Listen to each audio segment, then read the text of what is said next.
નમસ્કાર વિદ્યાર્થી મિત્રો. ધોરણ 11 સાયન્સ ભૌતિક વિજ્ઞાન વિષયના ચોથા ચેપ્ટર કે જેનું નામ છે સમતલમાં ગતિ. એના ગયા લેક્ચરની અંદર છેલ્લે આપણે સદિશોના સરવાળા માટે સમાંતર બાજુ ચતુષ્કોણની રીતનો ઉપયોગ કરી અને છેલ્લે એક ઉદાહરણ 4.2 આપણે ગણ્યું હતું અને એમાં ઘણા બધા અગત્યના સૂત્રો આપણે મેળવ્યા હતા. કોસાઇન નિયમ એટલે કે બે સદિશોના સરવાળા માટેના પરિણામી સદિશનું મૂલ્ય મેળવવા માટેનો નિયમ કોસાઇન નિયમ. એ જ રીતે સાઇન નિયમ પરિણામી સદિશની દિશા મેળવવા માટે વગેરે સૂત્રો આપણે ભણ્યા હતા. ત્યાર પછી આગળ એક ઉદાહરણ આપેલું છે, એ ઉદાહરણ 4.3 જોઈએ. ઉદાહરણ 4.3. અહીંયા ઉદાહરણમાં આપણે આગળના ઉદાહરણમાં મેળવેલા જે સૂત્રો છે એનો ઉપયોગ કરશું. એક મોટર બોટ ઉત્તર દિશામાં 25 કિલોમીટર પર અવરના વેગથી ગતિ કરે છે. મોટર બોટનો વેગ,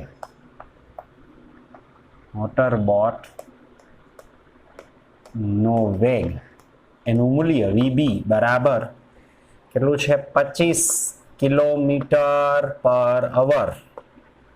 કઈ તરફ છે? ઉત્તર દિશામાં.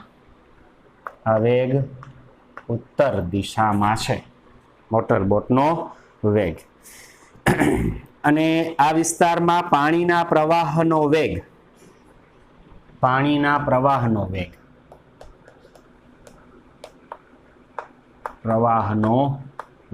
પ્રવાહ એટલે કરંટ. આ વેગને VC વડે દર્શાવી તો પ્રવાહનો વેગ, પ્રવાહનો વેગ VC કેટલો છે? રકમમાં કીધું છે 10 કિલોમીટર પર અવર. પાણીના પ્રવાહની દિશા દક્ષિણથી પૂર્વ તરફ 60 અંશના ખૂણે. પાણીના પ્રવાહની દિશા કઈ તરફ છે? દક્ષિણથી પૂર્વ તરફ. કેટલા ખૂણે? 60 અંશના ખૂણે. દક્ષિણથી પૂર્વ તરફ 60 અંશના ખૂણે પ્રવાહ વહે છે. તો પ્રશ્ન છે મોટર બોટનો પરિણામી વેગ શોધો. આ મોટર બોટ છે પરિણામે કઈ દિશામાં ગતિ કરશે? આ મોટર બોટનો પરિણામી વેગ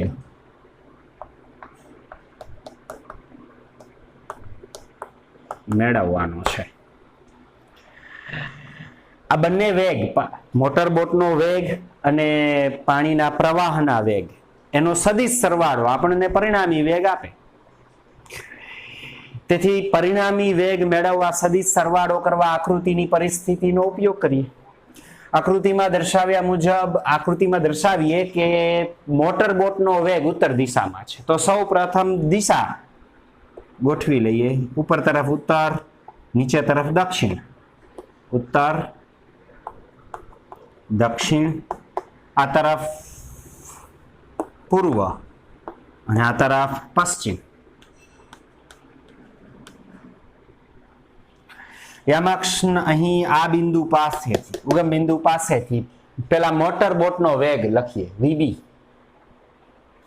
મોટર બોટ કઈ તરફ છે? 25 કિલોમીટર પર અવર ઉત્તર તરફ. તો VB ને દર્શાવતો સદિશ હું અહીંયા દોરું છું ઉપર તરફ. આ સદિશ VB મોટર બોટનો જે વેગ સૂચવે છે ઉત્તર તરફ છે, જેનું મૂલ્ય 25 કિલોમીટર પર અવર છે.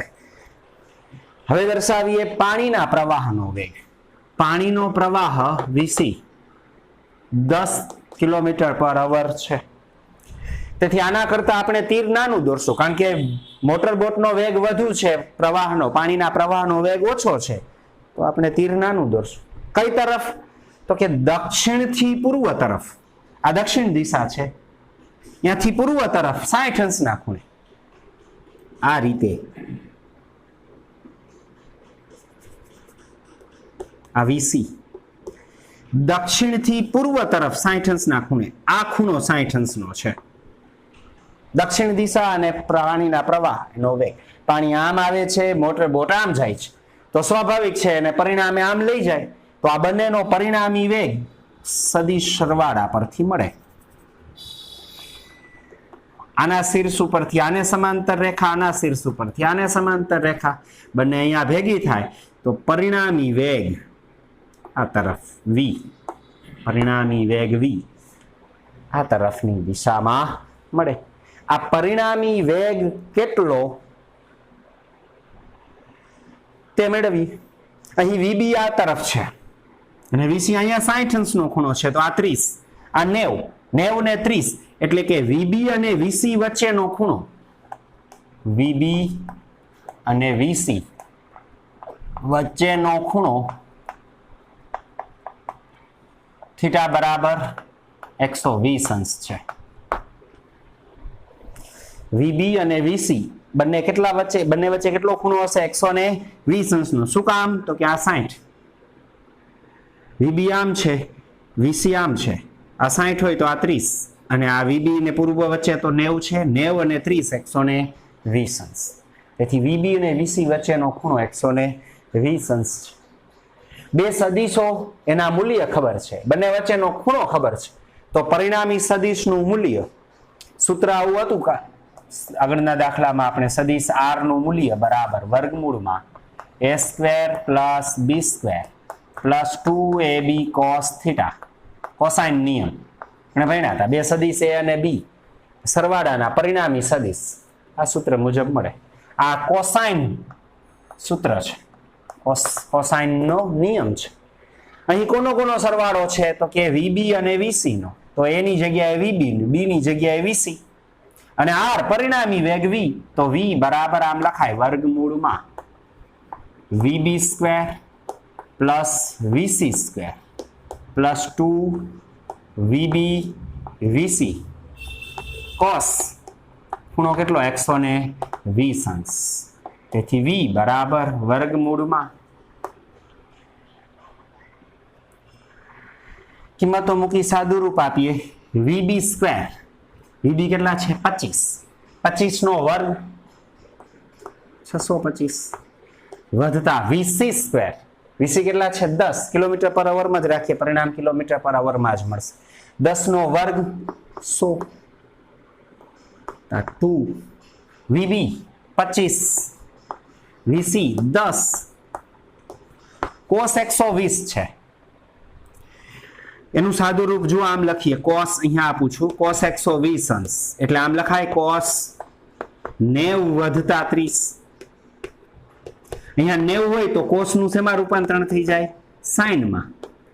90 + 120 અંશ ઓલ STC ના નિયમ મુજબ 120 અંશનો ખૂણો બીજા ચરણમાં. બીજા ચરણમાં sin 1 પ્લસ cos તો માઇનસ હોય, તેથી આગળ નિશાની cos 120 ની કિંમત માઇનસ, માઇનસ sin 30 એટલે 1/2. તેથી cos 120 ની કિંમત -1/2 મળશે. કેવી રીતે? તો અહીંયા આપણે સાદું રૂપ આપ્યું છે. cos 120 ને શું લખાય? cos 90 + 30. 90 હોય એટલે વિધેય cos હોય તો sin થઈ જાય, sin હોય તો cos થઈ જાય. આગળ આપણે ભણ્યા જ છે બરાબર. તો અહીંયા cos નું sin થઈ જાય, 90 નીકળી જાય, ખૂણો 30. આગળ નિશાની ઓલ STC ના નિયમ મુજબ પહેલા ચરણ હોય તો બધાય પ્લસ, બીજું ચરણમાં ખાલી sin પ્લસ, ત્રીજામાં t 10 અને છેલ્લે ચોથા ચરણમાં cos ઓલ STC. તો અહીં બીજું ચરણ છે, વિધેય છે cos તો માઇનસ. તેથી v બરાબર વર્ગમૂળમાં 625 વધતા 100 એટલે 725. અહીંયા વચ્ચે અહીંયા નિશાની શું કરી નાખો? માઇનસ, કારણ કે આ માઇનસ છે, ગુણાકાર કરો તો માઇનસ થઈ જાય. 2 કેન્સલ, 25 × 10 એટલે 250. v બરાબર કેલ્ક્યુલેટર થી સાદું રૂપ આપીએ.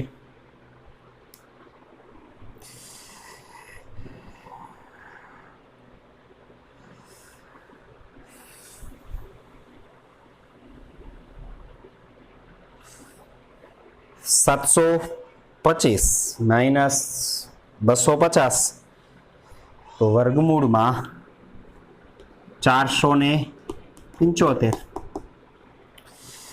આનું વર્ગમૂળ લઈએ તો વર્ગમૂળ 475, પરિણામ મળે છે 21.79 km/h.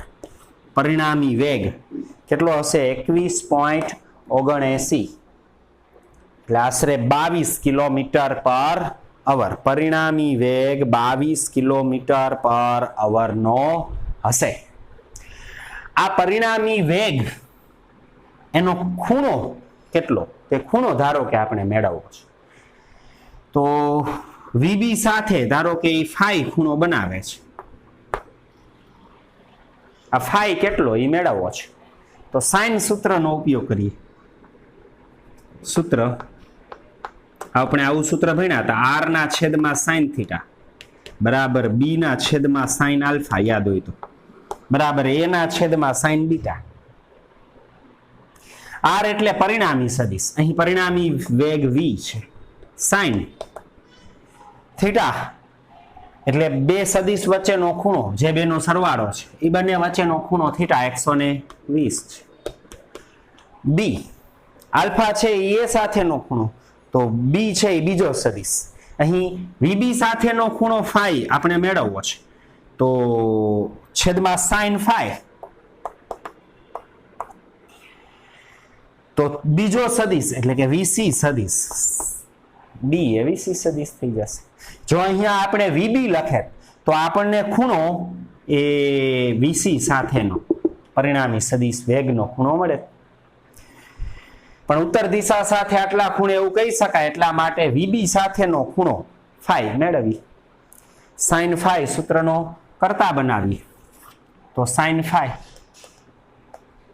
બરાબર વીસી સાઇન 120 ના છેદમાં વી વીસી કેટલા છે 10 સાઇન 120 એટલે 90 વત્તા 30 છેદમાં વી પરિણામી વેગ 21.79 21.79. તેથી 10 સાઇન 90 પ્લસ 30 અને 90 છે, સાઇન 90 નીકળી જાય એટલે સાઇન નું કોસ થઈ જાય, કોસ 30 છેદમાં 21.79. 90 પ્લસ 30 120 સાઇન વિધેય બીજા ચરણમાં સાઇન પ્લસ, તેથી પ્લસ કોસ 30. કોસ 30 એટલે √3/2, કોસ 30 એટલે √3/2, તેથી 10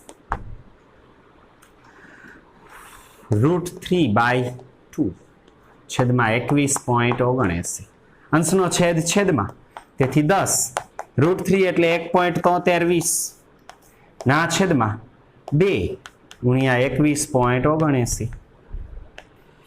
આ શું છે? સાઇન ફાઈ છે, તેથી સાઇન ફાઈ બરાબર સાદુરૂપ આપીએ 10 ગુણ્યા 1.732 એને ભાગ્યા 2 એને ભાગ્યા 21.79. પરિણામ છે 0.3974. ફાઈને સૂત્રનો કરતા બનાવી સાઇન ને આ બાજુ લઈ આવું તો સાઇન ઇનવર્સ 0.3974. નેચરલ સાઇન ટેબલનો ઉપયોગ કરી સાઇન ઇનવર્સ મેળવીએ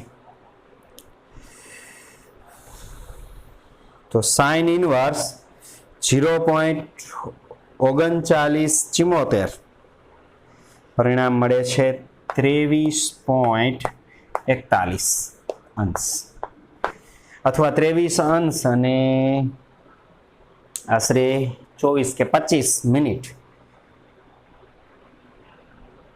24 મિનિટ કે 25 મિનિટ એમ કંઈક મળશે.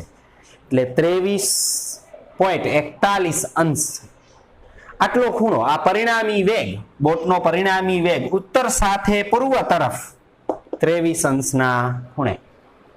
તેથી પરિણામી બોટનો પરિણામી વેગ ઉત્તર સાથે પૂર્વ તરફ 23.41 અંશના ખૂણે હશે. આમ મોટર બોટનો પરિણામી વેગ એનું મૂલ્ય 21.79 અથવા 22 કિલોમીટર પર અવર હશે અને એનો ખૂણો ઉત્તર સાથે કઈ તરફ હશે એ વેગ તો કે ઉત્તર સાથે પૂર્વ તરફ આશરે 23.41 અંશના ખૂણે હશે. તો આ ઉદાહરણ 4.3.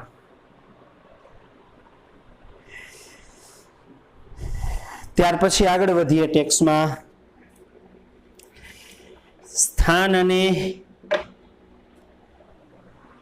સ્થાનાંતર સદિશ, સ્થાન સદિશ અને સ્થાનાંતર. હવે સમતલમાં ગતિનો અભ્યાસ શરૂ થાય છે. અત્યાર સુધીનો આપણો અભ્યાસ એ સદિશોનો અભ્યાસ હતો.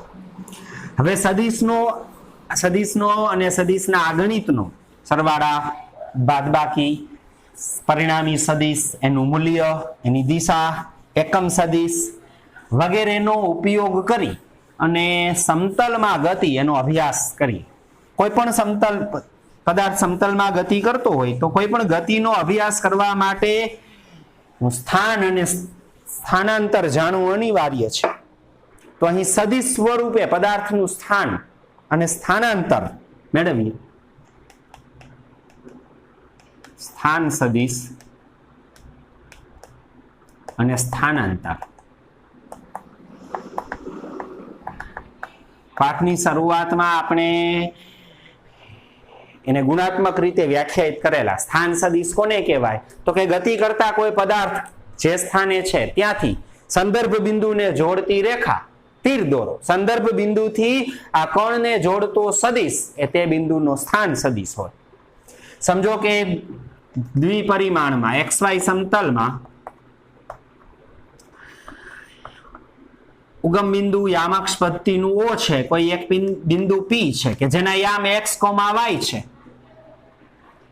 તો કણ અહીંયા હોય ત્યારે એનો સ્થાન સદિશ એટલે ઉગમ બિંદુ O થી P ને જોડતો સદિશ. ઉગમ બિંદુ O થી P ને જોડતો સદિશ એ સ્થાન સદિશ છે, જેને આપણે સંકેતમાં R વડે દર્શાવીએ છીએ. આવો સ્થાન સદિશ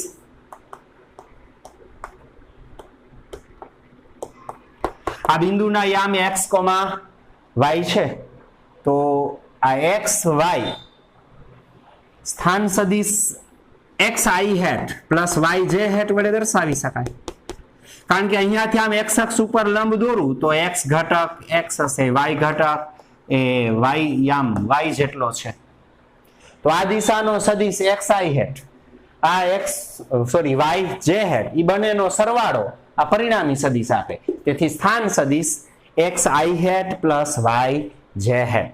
કોઈ પણ બિંદુના જેટલા યામ હોય એ યામને અનુરૂપ ઉગમ બિંદુઓની સાપેક્ષે સ્થાન સદિશ આપણે આવી રીતે દર્શાવી શકીએ. હવે પદાર્થ જ્યારે આવા સ્થાન સદિશમાં x યામ, y યામ, દ્વિપરિમાણમાં બે ઘટક હોય, બે યામ હોય સ્થાન સદિશને, ત્રિપરિમાણમાં ગતિ દરમિયાન 3 ઘટક હોય x, y અને z ઘટક. જ્યારે કોઈ પદાર્થ સમય સાથે પોતાના x, y કે એક યામ બદલતો ન હોય, એટલે કે સ્થાન સદિશ બદલાતો ન હોય, ત્યારે પદાર્થ સમય સાથે સ્થિર છે તેમ કહેવાય. પણ જો જ્યારે પદાર્થ સમય સાથે પોતાના સ્થાન સદિશના ઘટકો x ઘટક, y ઘટક, z ઘટક બદલતો, ત્યારે ઘટકો બદલાય એનો અર્થ એવો કે સ્થાન સદિશ બદલાય છે. અને સ્થાન સદિશ બદલાય એનો અર્થ એવો કે પદાર્થ પોતાનું સ્થાન બદલે છે, એટલે કે સ્થાનાંતર કરે છે. અને સ્થાનાંતર કરે છે એટલે કે એ પદાર્થ ગતિ કરે છે. તેથી જ્યારે કોઈ પદાર્થનો સ્થાન સદિશ સમય સાથે બદલાતો હોય ત્યારે તે પદાર્થ ગતિ કરે છે તેમ કહેવાય. ત્યારે પદાર્થ એ ગતિમાં છે તેમ કહેવાય. પદાર્થના આવી ગતિ માટે સ્થાનાંતર સદિશ એને વ્યાખ્યાયિત કરીએ. સમજો કે એક પદાર્થ આ રીતે ગતિ કરે છે.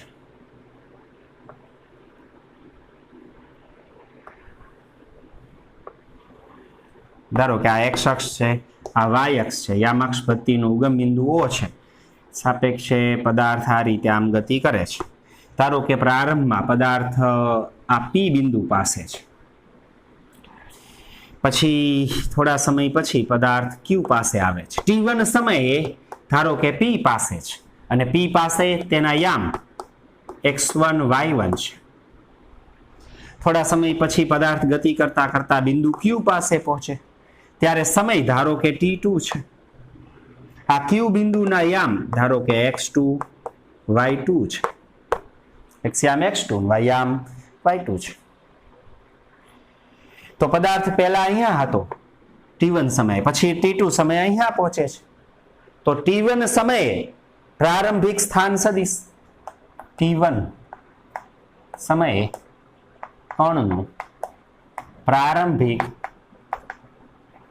સ્થાન સદિશ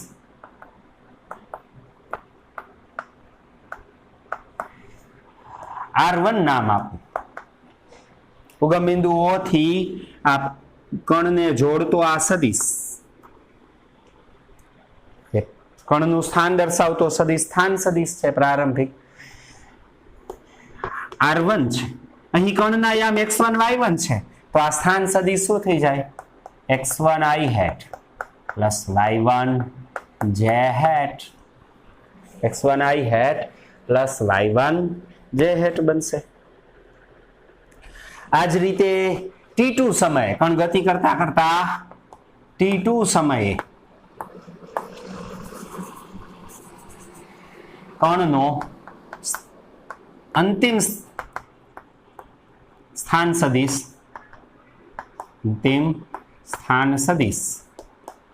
R2 છે. તો અંતિમ સ્થાન સદિશ R2 અહીં અંતિમ સ્થાન Q છે. O થી આ Q ને જોડું તો આ જે સ્થાન સદિશ છે એ અંતિમ સ્થાન સદિશ R2 છે. Q ના યામ x2 y2 છે. તો R2 બરાબર x યામ x2 y યામ y2 છે, તો સ્થાન સદિશ R2 ને શું લખાય? x2 i hat plus y2 j hat. આમ t1 થી t2 સમયે x યામય બદલાણો અને y યામય બદલાણો. જ્યારે એક જ યામ બદલાતો હોય ને તો પદાર્થ એક પરિમાણમાં ગતિ કરે છે તેમ કહેવાય. બે યામ બદલાતા હોય ત્યારે પદાર્થ દ્વિપરિમાણમાં અથવા સમતલમાં ગતિ કરે છે તેમ કહેવાય. ને જો ત્રણેય યામ બદલાતા હોય તો પદાર્થ ત્રિપરિમાણમાં અથવા તો અવકાશમાં ગતિ કરે છે તેમ કહેવાય. તેથી અહીં બંને x ને y બંને યામ બદલાય છે. xy સમતલમાં પદાર્થની દ્વિપરિમાણમાં, સમતલમાં ગતિમાં બે યામ બદલાય છે, તેથી પદાર્થ દ્વિપરિમાણમાં અથવા તો સમતલમાં ગતિ કરે છે. હવે આના માટે સ્થાનાંતર સદિશ, સ્થાનાંતર સદિશ એટલે આપણને ખબર છે કે અંતિમ સ્થાન સદિશ માઇનસ પ્રારંભિક સ્થાન સદિશ એ સ્થાનાંતર સદિશ છે. તેથી સ્થાનાંતર સદિશ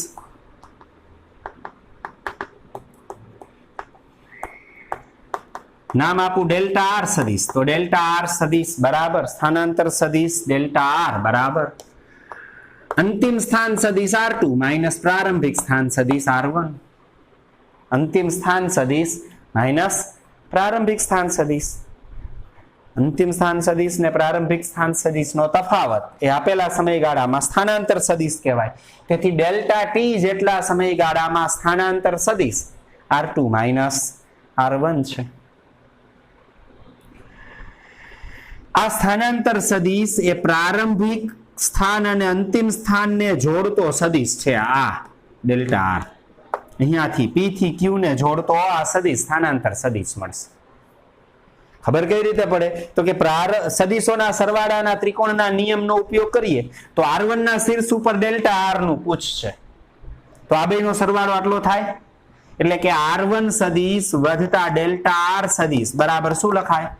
પહેલા સદિશના શીર્ષ ઉપર બીજા સદિશનું પૂછ હોય એમ રાખો તો પ્રથમનું પૂછ ને અંતિમના શીર્ષને જોડતો સદિશ એ સરવાળા રૂપે મળતો પરિણામી સદિશ છે. તેથી R1 વત્તા ડેલ્ટા આર બરાબર R2. તો પછી ડેલ્ટા આર સદિશ બરાબર શું થાય? R2 સદિશ માઇનસ R1 સદિશ. તેથી પ્રારંભિક સ્થાનથી અંતિમ સ્થાનને જોડતો સદિશ એ સ્થાનાંતર સદિશ, પ્રારંભિક થી અંતિમ સ્થાનને જોડતો સદિશ સ્થાનાંતર સદિશ છે delta R R2 minus R1. તેથી સ્થાનાંતર સદિશ ડેલ્ટા આર બરાબર R2 સદિશ એટલે x2 i hat plus y2 j hat minus R1 એટલે આટલા આગળ નિશાની માઇનસ છે, minus x1 i hat minus y1 j hat minus બંનેને મળશે કારણ કે r1 સદિશ માઇનસ છે,